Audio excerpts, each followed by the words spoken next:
Light ஒரு செகண்டுக்கு 3 லட்சம் கிலோமீட்டர் தூரத்தை கடந்துரும். இதே வேகத்துல போச்சுன்னா ஒரு நாள்ல அது கிட்டத்தட்ட 29.5 பில்லியன் கிலோமீட்டரை கடந்துரும். அது ரொம்ப ரொம்ப ஃபாஸ்டஸ்டான ஒரு எலமெண்ட். ஜனவரி 1ஆம் தேதி நள்ளிரவு 12 மணிக்கு ஒரு லைட் பீமை நீங்க விண்வெளியை நோக்கி ஆன் பண்றீங்க. இது அடுத்த நள்ளிரவு 12 மணிக்கு 29.5 பில்லியன் கிலோமீட்டர் தொலைவுக்கு போயிருக்கும். ஸோ ரொம்ப ரொம்ப ஃபாஸ்டஸ்டான ஒரு எலமெண்ட் தான் நம்மளுடைய லைட். இது ஒரு நாள் டிராவல் பண்ணி முடிச்சிருச்சு. ஆனால் இந்த தொலைவை முடிக்கிறதுக்கு கிட்டத்தட்ட நம்ம மனிதன் அனுப்பின ஒரு பொருளுக்கு 40 வருஷத்துக்கு மேலே எடுத்துக்கிறது. Voyager 1 ஸ்பேஸ் கிராஃப்ட் இப்போ ஒரு லைட் டேவை கம்ப்ளீட் பண்ணிடுச்சு. தென் இந்த வீடியோவில் நம்ம இன்னும் இன்ட்ரெஸ்டிங்கான பல ஃபேக்ட்ஸை பார்க்க போகிறோம். வீடியோவை ஸ்கிப் பண்ணாமல் முழுசாக ஃபீல் பண்ணி பாருங்க. நான் உங்கள் லோகபால கார்த்திகேயன். இது செனித் ஆஃப் சயின்ஸ்.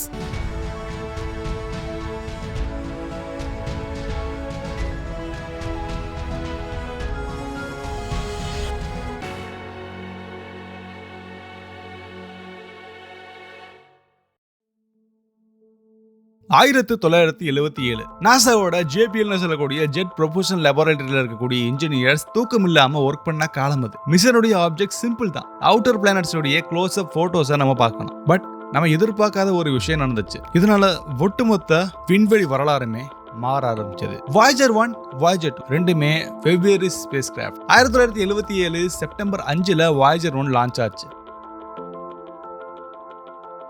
இது எர்த்தோட ஆர்பிட்டை விட்டு ஜூபிட்டரை நோக்கி போச்சு. அப்புறம் சேட்டனுடைய ஆர்பிட்டை டார்கெட் பண்ணி கிளம்புச்சு. இதோடைய வெயிட் கிட்டத்தட்ட 825 கிலோகிராம். இதோடைய பவர் சப்ளை ஆர்டிஜன் சொல்லக்கூடிய radio isotope thermo electric generator. இது புளூட்டோனியம் 238 மூலியமா இயங்குது.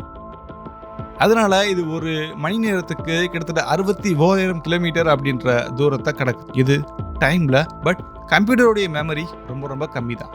ஜஸ்ட் 69 கிலோபைட்ஸ் மட்டும்தான். அண்ட் அதோடைய பாடிக்குள்ள இருக்கக்கூடிய மற்ற எல்லா டிசைனுமே எப்பயுமே நல்லா இயங்கக்கூடிய வகையில நம்ம வச்சிருக்கோம். 1979 Voyager 1 ஜூபிட்டருடைய கிராவிடேஷனுடைய பவுண்டரியை ரீச் பண்ணுச்சு. அப்போ கேமராவுடைய லென்ஸ் ஓப்பன் ஆச்சு.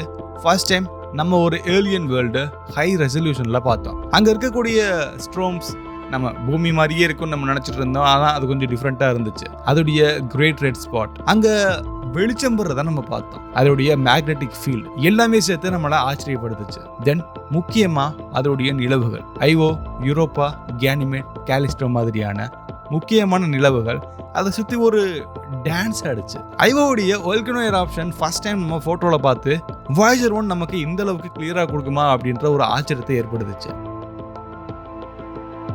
யூரோப்பாவுடைய ஐசி சர்ஃபேஸ் அதுக்குள்ள ஒரு ஓஷன் இருக்கலாம் அப்படிங்கிற ஒரு ஃபர்ஸ்ட் க்ளூவை கொடுத்தது Voyager தான்.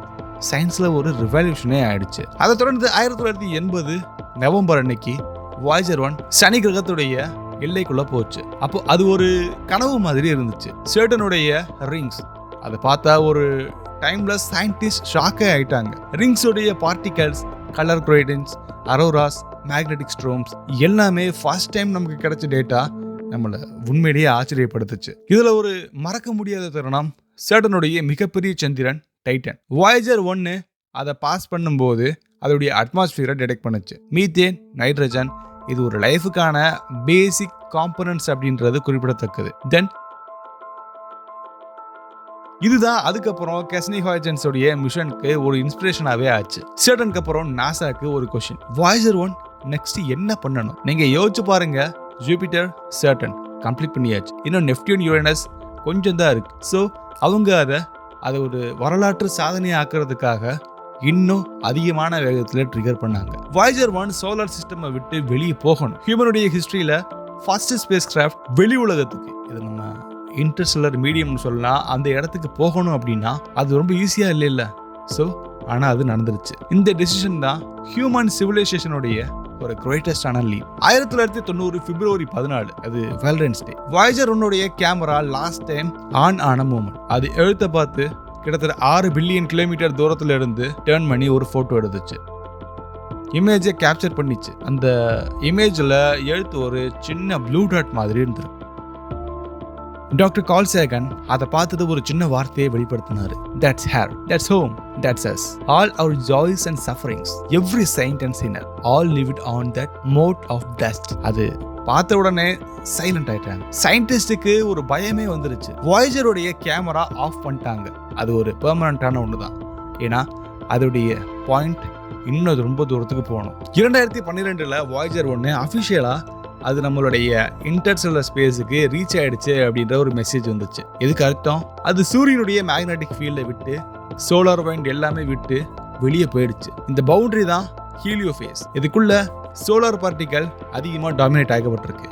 ஆனால் அவுட் சைடில் கேலக்டிக் காஸ்மிக் ரேஸ் தான் ரொம்ப அதிகமாக இருக்கு. ஸோ இது வெவ்வேறு நட்சத்திரத்துடைய காஸ்மிக் ரேஸ் அப்படின்றது குறிப்பிடத்தக்கது. வாய்ஜர் 1 இன்ஸ்ட்ருமெண்ட்ஸ் ரெக்கார்ட் பண்ண ஒரு விஷயம் மேக்னெட்டிக் ஃபீல்டு டிடெக்ட் பண்ணி அது அங்கே சேஞ்ச் ஆயிடுச்சு அப்படின்றத நமக்கு சொல்லி கொடுத்துரு. பிளாஸ்மா டென்சிட்டி சடனாக அதிகமாக இருக்கு. ஸோ காஸ்மிக் ரேஸோடைய லெவலுமே ரொம்ப அதிகமாக ரைஸ் ஆயிருக்கு. இது கிளியராக சொன்னது வாய்ஜர் 1 ஹியூமன் ஹிஸ்டரியில் ஃபர்ஸ்ட் இன்டர்ஸ்டெல்லர் டிராவலர் என்னால டிராவல் பண்ணாங்க.